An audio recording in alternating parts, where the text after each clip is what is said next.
Indonesia juga begitu. Jumlah kasus itu naik atau turun tergantung jumlah tes. Kalau mau kasusnya sedikit, jangan lapor jumlah tes seperti di Cina. Kalau mau kasusnya banyak, perbanyaklah jumlah tes. Dan jangan heran, kebanyakan dokter, termasuk yang memberi nasihat kepada presiden, justru ngotot minta jumlah tes diperbanyak, karena berpikirnya textbook. Dan juga karena ada duitnya. Kenapa pada minta tes COVID diperbanyak? Duit. Sweeping tes COVID, duit. Hasil tes positif, masuk rumah sakit, duit. Kalau mati, kubur protokol COVID, duit lagi. Inilah hebatnya godaan setan. Sekarang kita bandingkan kasus COVID Indonesia dan Amerika. Grafik merah itu Amerika, grafik hijau itu Indonesia. Dihitung per 1 juta penduduk, kasus COVID di Amerika jauh lebih tinggi dari Indonesia. Tapi tetap aja, di saat Indonesia dilarang mudik tanggal 6 Mei lalu, di Amerika tanggal 16 Mei pada nonton UFC tanpa masker. Itu kalau di Indonesia pasti pada nyinyir dengan fantasi, awas nanti ada klaster UFC. Kita adalah korban kebodohan dan ketakutan kita sendiri.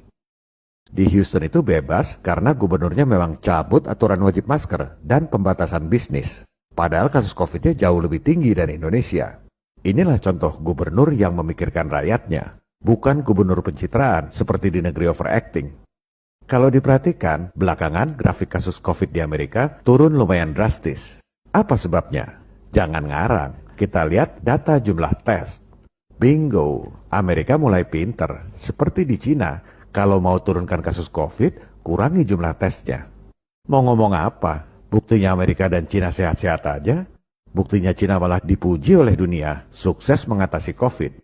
Kita ini seperti katak dalam tempurung, sibuk ngarang teori sendiri, nggak ada wawasan, lihat data dan fakta di negara-negara lain.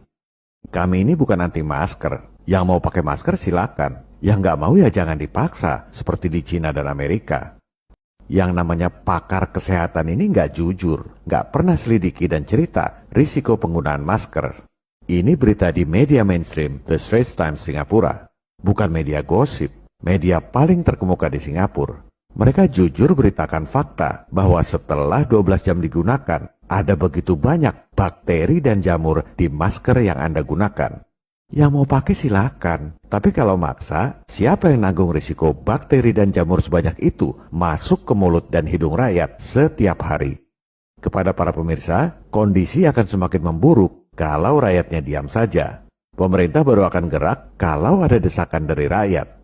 Jangan harap ada perubahan kalau tidak lakukan apa-apa.